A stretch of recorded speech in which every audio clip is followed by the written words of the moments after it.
This is the CRE Weekly Digest by LightBox, a firm transforming the commercial real estate landscape by connecting every step of the CRE process with comprehensive tools and data. I'm Melissa Lewis with our experts Manus, Clancy, and Dianne Crocker. This week, Dianne and I were on the road in Atlanta, Charlotte, and Woodbridge, New Jersey with our LightBox roadshows for environmental due diligence consultants and lenders. Highlights and market headlines while we were gone centered on the situation in Iran and reminders of how tightly markets are tethered to geopolitics, especially when energy is involved. So, Manus, what's your take on how this week played out? The story this week is that we seem to be stuck in place. And in some ways, that's a terrible thing. And in some ways, it's not so bad a thing. So let's peel this back. We've been talking about this for weeks, that the war in Iran just continues to go on, that we keep our fingers crossed that a enduring ceasefire and peace can come out of this, but that remains elusive, that we have yet to see something take root that seems sustainable. And that's keeping people very much on edge. We're also hoping that we can come to an accommodation where oil can flow through the Strait of Hormuz. Right? We're still not there yet. So where does that leave us? On the negative side, we're still looking at oil at $100 a barrel. Gas prices are up. Never a positive sign for the U.S. economy. We're still looking at bond yields that are elevated. We've talked about this a lot. The 10-year was at 3.95 going into this. It's now really settled in at 4.30. Those are negatives to the economy. We worry that if this endures, this failure to get a resolution, and the $100 a barrel oil price remains, that eventually this is going to leave a mark on the U.S. consumer and the U.S. economy. So that's the downside. The upside, if there is one, is that the U.S. stock indices remain very close to their all-time highs, that people are looking at the market and saying, this will end eventually. And I do believe that once it does, we're probably seeing another leg up in at least valuations when it comes to U.S. stocks. That all-time high of 7,100 on the S&P 500 becomes an all-time high of 7,500 or 7,800. I think that we see a takeoff of the indices, the returns, the energy of the market, and so forth. But it remains elusive right now. There's more to talk about the market right now, but I want to pause and get your thoughts, Dianne. You've been around the country. You've seen a lot of investors this week. You've talked to a lot of people. You're probably closer to the ground now than I am. Let's hear your thoughts about what people are saying. Thanks, Manus, and it's good to be back. First of all, I do want to say that I thoroughly enjoyed your pod last week with Joe McBride. It really was fun to listen to your happy reunion. It was clear that the two of you have a great rapport and mutual respects. And on the road this week, I was reminded of that the relationships we develop with others in our travels and our work, they're important. There are so many clients I've known through work and time spent at events like the roadshows we had this week that, have developed over the decades. There was one guy, Sanford Garrett, Apex Environmental in northern New Jersey, who walked into our event. And I remember the last time I saw him, his wife had just had a baby. And I know that when I asked him how old that baby is now, it would be far older than I was guessing. And sure enough, she's 21. So much time with so many great people. And so I do want to thank everybody who came out to our road shows in Atlanta, Charlotte, and northern New Jersey this week. I'll say, Manus, universally, the folks I spoke with are all feeling really good about the market momentum right now. Zero exceptions. And second, I wanted to mention that I like what Joe referred to in the podcast last week as, it's such a great term, as spiritual acceptance of interest rates, meaning that the market had already expected interest rates to stay higher for longer. Even though, as you said, inflation's ticking up, oil prices are hovering around $100 a barrel. Rate cuts aren't going to happen anytime soon. The 2026 forecasts aren't changing. And on the points you mentioned, it does kind of feel like we're stuck in place in terms of the war and the Strait of Hormuz. The reality is, we do have a lot of unresolved risk. It's sitting in the background. And normally, that might push markets lower, but it's not. And when we think about the forecast, as Joe said, the folks back in January or at CREF in early February who are planning to double their volume this year, they don't just suddenly pull back on the reins. They're thinking long term. It doesn't mean they're not watching the headlines, but the sense I think that certainly that I'm hearing and that you and Joe mentioned last week is the general thinking is this period of uncertainty and conflict, it'll be contained. And then the hope is that we go back to our regularly scheduled programming, is how Joe referred to it last year. So certainly if the conflict is short lived, markets will absorb it. If it lingers, what do we see then? We see deals that are harder to structure. We see deals that are easier to walk away from. But at least for now, to use your frequent term, the market soldiers on. And I'm grateful for that. So to your points, Dianne, a couple of thoughts, and I want to get into a little bit of glass half full, glass half empty. I mentioned a moment ago that I do think that once this is resolved, we do see another leg up in U.S. equities very quickly. I do think we see this melt up of relief and enthusiasm take root. I think we've seen signs of this when the White House has announced brief timeouts, when they've announced 2-week ceasefires and so forth. When this becomes enduring, I think that we do see a real surge.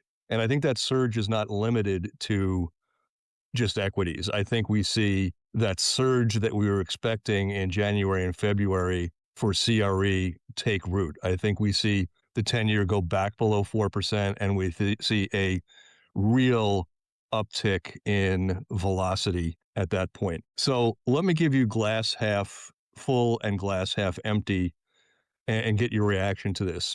Two things on the glass half empty. One is a couple of big layoff announcements this week. Meta saying they were dropping, I believe, 10% of their workforce so that they could focus on AI spending. Layoffs of that size, never a good thing.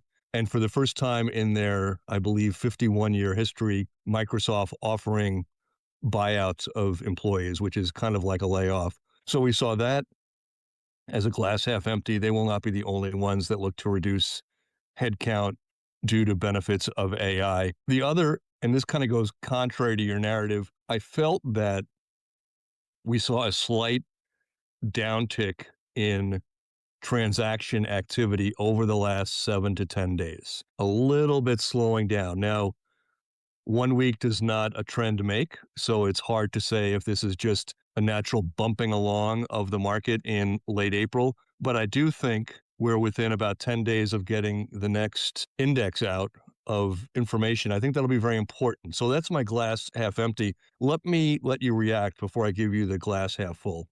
Those are good points, Manus, and certainly my thoughts are turning to the index since we're less than a week away from April ending, which is really hard to believe. And I think to your point, things like the layoffs, like buyouts, certainly remind people that the economy could be entering, call it a tenuous spot. And one of the things that I talked about at our road shows this week in terms of the outlook is I view the outlook as being a function of three things. One is what's happening in terms of policies that affect commercial real estate, what's happening in terms of the fundamentals. You mentioned transactions starting to possibly soften. And then the third is sentiment. And as you were talking just now, it reminded me that two pieces of soft data came out this week that I think are worth highlighting. And when you hear about layoffs, I think it starts to impact how people are feeling about the market. And the two pieces of soft data that came out were definitely in the camp of glass half empty. The first was the University of Michigan's Consumer Sentiment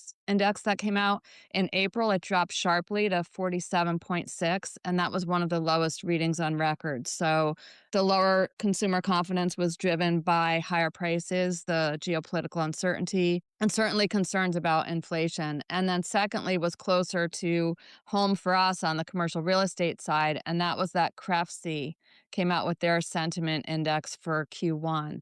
And that index fell 20% to about 100, and it had been 125 one quarter ago. That reading was concerning. It essentially wiped out most of the optimism that the market was feeling late last year.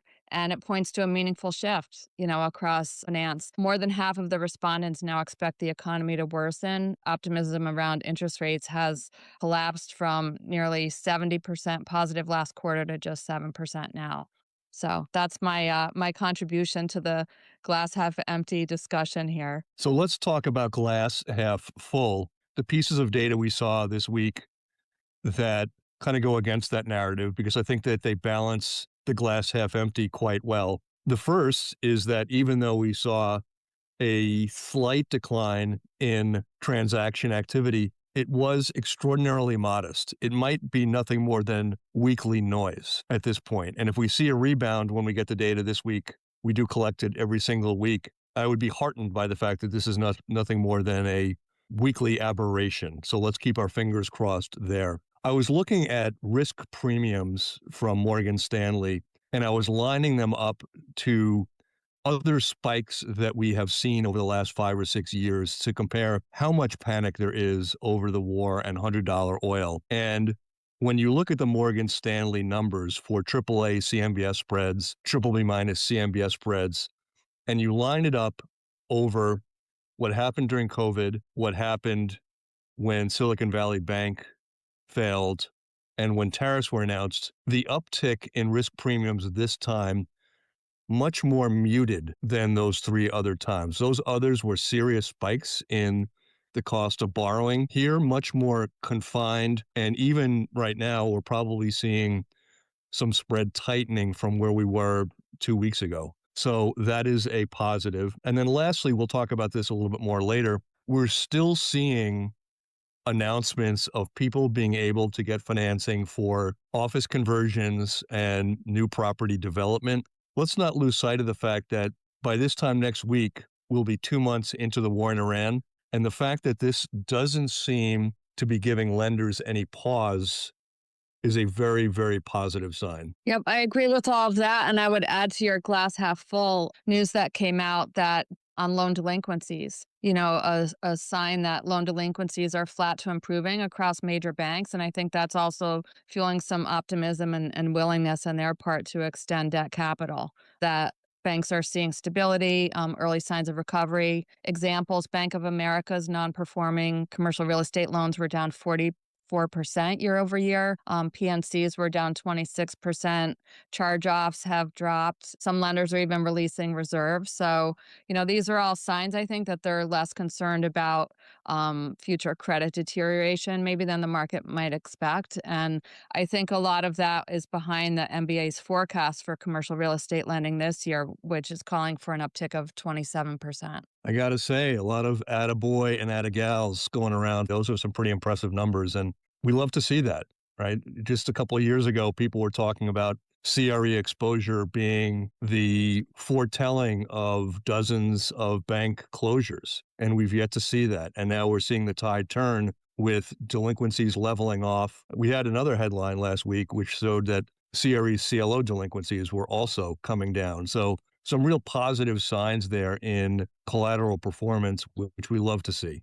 I do want to bring up one more bank earnings positive sign. I think we talked about this last week, but I want to get your reaction to this, Dianne, which I thought this was a real pivot in the market. Jamie Dimon 6 months ago was saying private equity was going to be the bane of our existence and that there were cockroaches everywhere and problems looming. And when JP Morgan announced their earnings recently, Dimon said nothing to see here. I got Joe's reaction last week. This has been the source of an awful lot of pearl clutching for 6 months with private equity firms gating their redemptions, people talking about billions and billions of dollars of losses, underwriting hygiene having been terrible for the last couple of years. And now Dimon comes out and says, I'm not really concerned about that. I consider that another glass half full remark, but I definitely want to get your thoughts on that. Yeah, it's funny you keep bringing up that unfortunate cockroach comment. I'm not a bug person, but it's, Jamie Dimon is like the modern day E.F. Hutton. When he talks, people listen. Everything that comes out of his mouth makes headlines and people pay attention to it. And it was interesting to read what he had to say about private credit, because there have been a lot of warnings and, like you said, pearl clutching that this is potentially a systemic threat to the lending universe. I took that definitely as a comfort, and I don't disagree with what he said. I don't think there seems to be a strong reason to view private credit as an immense threat to the lending sector. It's a smaller segment, certainly, of the lending universe. It's less leveraged than traditional banking. I certainly think, and we've talked about this in past weeks, that the threat could be greater if we start to see redemption pressures accelerate or we see problems in corporate credit deepen. But I will say that now that banks are moving back into lending, not just big banks, but regional banks are consolidating and really prepping to give big banks a run for their money and take market share back. They'll both be directly competing with private equity again. So we'll have to watch and see what that does to underwriting. But I'm not seeing a huge systemic risk.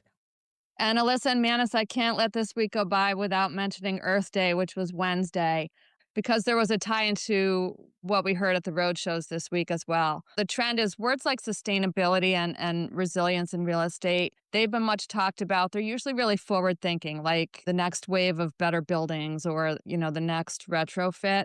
I wanted to mention that we did have a track at our road shows for environmental due diligence consultants that focused on sustainability as no longer being kind of a nice to have, but increasingly being viewed as a financial variable, a consideration before a loan is originated or an investor puts capital down and closes a deal on a property. And the perception is, if an asset is more energy efficient than another target property, it's got an operating cost advantage. If data shows that a property has less exposure to natural hazard risks like wildfires or hurricanes or flooding, then that gets reflected in insurance pricing that might be less expensive than another. So shameless plug here, because there's a really cool Lightbox tool that I had not seen before this week that takes a target property and provides data on natural hazards like flooding, like wildfire vulnerability, like wind, to gauge how vulnerable a property might be. And the idea is that it allows environmental consultants, when they're doing environmental due diligence for their clients, to show them a data-driven assessment of a property's potential exposure to natural hazard risk. And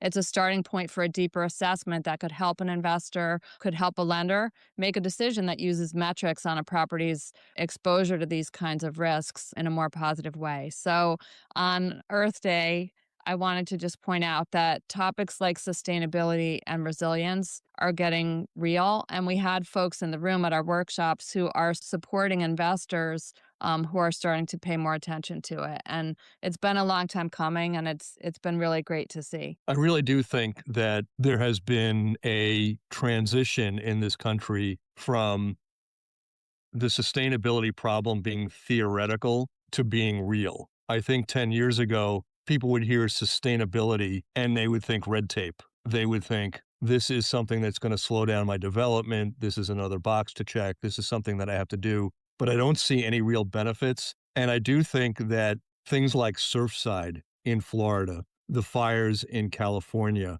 the flooding in Asheville, all of which really decimated places or buildings or structures, whatever, what have you, open the eyes of the consumer to say, I want to make sure that when I buy a house, it's not in a place that could be susceptible to wildfires, right? I want to make sure that if I'm buying a condo in Florida, that the board has done its due diligence. Engineers have been in here to make sure that this place is stable. When you look at something like Asheville, North Carolina, I don't think this was in the 10,000 year flood zone, let alone a 500-year flood zone. And yet we saw enormous loss of life. So I do think that this isn't theoretical anymore. I think that buyers of properties are demanding this, that they want to make sure that every possible risk around a property is considered. And I think that that goes not only for the commercial buyer, but the residential buyer as well, right? They don't want to see 6 feet of water in their basement out of the blue and ask themselves, why didn't I look at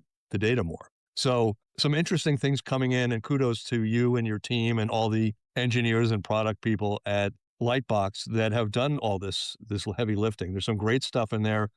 And I love your shameless plug, Dianne. I think it's timely. Thank you. And one point that we made at the road shows is nobody wishes for skyrocketing insurance costs, but as that happened in response to extreme weather events, it got folks to pay attention.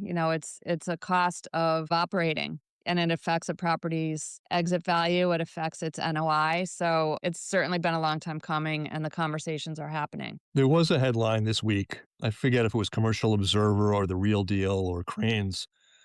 One of the publications talked about how after the Surfside tragedy, a developer came in, bought the property, shored it up, and redeveloped condos. And those condos are unsellable right now. They have not sold a single condo. And unless that changes, that developer will be looking at an enormous loss. And you could chalk that up to superstition, if you will, people saying, I don't want to live in a place where something terrible has happened. Or you could chalk it up to, this is an area that has seen a problem before. Why would I live in an area that has seen a problem before? And the latter would be evidence of buyers being very discriminating right now. I want to make sure I am in a condo that doesn't have a history of erosion and neglect and water lines changing and tides changing and so forth. So I just thought that was an interesting anecdote. And I think we'll see more of these over the next decade, not less. Yep, definitely. Dianne, let's turn to our Lightbox data dive. What do you have for us this week? Thanks, Alyssa. Well, partly because I'm coming off a week of checking out fully for vacation and then the week on the road. For this week's data dive, Manus, I really kind of took a look back at something that we just hit on, and that is April's almost over. So I had to refresh my brain on where we landed with the March CRE Activity Index as I gear up for looking at what April will deliver. So just as a refresher, the three pieces that go into the index are environmental site assessments, commercial appraisals, and property listings. All three of those were up in March by 19%, 4%, and 11%. But February was a short month, so if I calculated daily average, it was more of a mixed bag where environmental was up 3%, appraisals were down 10%, and listings were down 4%. But February was a really strong month, so I'm not that worried about it. The index came in at 117, which was right between January and February. So as you said, we're very close to seeing if April stays in the triple digits. I think that April number is very important. I think that you have a whole month of people watching the unrest/war in the Middle East, not just in Iran, but what's happening between Israel and Lebanon. And if April shows only a modest dip again, like March did, I think we feel very, very good about the resilience of the CRE market. If we see that index down 10, 12, 14 points, I think we have to hope even harder that peace comes quickly. Agreed. And for many reasons, obviously. Okay, turning to our Did You Know for the week. Dianne? Thanks, Alyssa. So I have a council of 12 environmental consultants across the U.S., and at the close of every quarter, I pester them to complete a survey of what they're seeing, what they're hearing from clients, how their expectations are changing. So the first question I always look at is where I ask them to score how they view the market on a scale from 1 to 100. And that number went up from 60 in Q4 to 72 now. So these are surveys that just came in last week and this week, so they're fresh. And I asked also if they've shifted their forecast for the year, and several noted, Manus, that they've become more optimistic about the second half of the year. They're proceeding cautiously in terms of what their clients are asking for, but clients are definitely leaning on their consultants to fully evaluate risks. So they're not throwing caution to the wind, which is really nice to see. I do think the second half of the year could be a great one for so many professionals in our orbit right now, that the flow of funds away from private equity credit into CRE, a falling 10-year, should we get peace in the Middle East, the continued decline in delinquencies among bank debt, the appetite to put money to work, the amount of dollars sitting on the sideline waiting to be deployed, all of that, I would say, is rocket fuel for the market. As soon as we get stability, that fuse gets lit. Now let's jump into the deals that caught your attention this week. Manus, we have a healthcare story here. What are you seeing in the news? Several big healthcare stories this week. It's a, sizable part of the market, kind of this medical office, assisted living, nursing home, outpatient world, a pretty big and growing segment of commercial real estate that we really kind of neglect often. But several headlines this week caught my attention on this front, and we'll run through them in short order and then get Diane's reaction. The first is in Beverly Hills. A medical complex out there was acquired by Douglas Emmett. They paid $260 million for that particular complex. I believe reporting there was from The Real Deal. This gives Douglas Emmett 1/3 of all Beverly Hills healthcare office inventory at this point. So the big price paid, $260 million for that particular complex. In your neck of the woods, Dianne, in Stamford, a medical office property there sold for $71 million after a major tenant lease in that area. And the last one, which I want to peel back the onion on a little bit, Blue Owl Capital acquiring healthcare REIT Sela Realty Trust in a $2.4 billion deal. So a couple of big medical offices taking place this week. Dianne, what are your thoughts? Yeah, it's interesting. I think it definitely shows that this sliver of the office market is immune to a lot of the vulnerabilities that the rest of the office sector is facing. Office broadly is still working through high vacancies, a return to office trends, but medical office, that's a strong, durable asset class, especially if it's a location that's near a major hospital. So it's great to see investors kind of doubling down on a sector that is resilient, that provides essential services. So I'm not surprised, but it's definitely great to see. A quick detour on this front on the REIT acquisition side. I thought this was interesting. Blue Owl Capital, tons of redemptions on the corporate space, stock price way down, yet still playing offense in this particular REIT acquisition. So that's a very positive sign. But I want to rattle off something for you, Dianne, and present a thesis for you and get your reaction. Since the beginning of the year, we've now, and we're only, less than 4 months in, we've seen several really big REIT acquisitions. Not super big, but big enough. The Sela being one of them, the healthcare REIT being acquired by Blue Owl. We saw National Storage Affiliates acquired by Public Storage. That was the biggest of the deals at over $10 billion. Whitestone REIT, which is retail, taken private by Ares Capital. That was about a $2 billion deal. Veris Residential being acquired by Affinius Capital and GIC Real Estate. That was $3 billion. And Peakstone Realty Trust taken private by Brookfield Asset Management. What I'm seeing from this is that these REITs are undervalued. Private equity is seeing value, and other REITs are seeing value in this that public investors are not.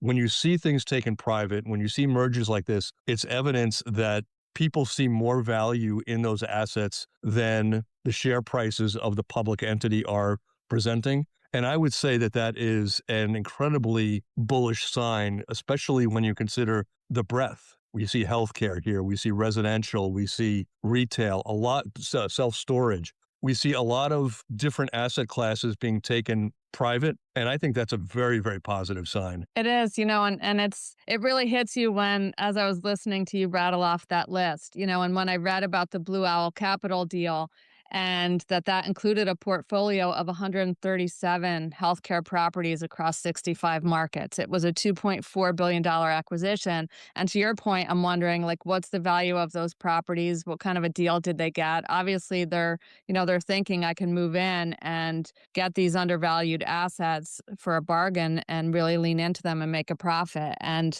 I mean, nothing screams confidence like that, like jumping in and taking something that you think you can get a good value for and turn it around and get a return down the road. So there's yet another drop in our glass half full vessel. As you bring up the glass half full, I'll close with one more set of news stories. It's a little bit of a potpourri, you might say, of stories, but they are joined together by the fact that they are all evidence of capital flowing, even for the riskiest and most capital intensive projects. So without further ado, let me run through several headlines from this week. CSC Real Estate, they obtained a $108 million construction loan for a conversion of 770 2nd Avenue in Manhattan. So this is office to resi.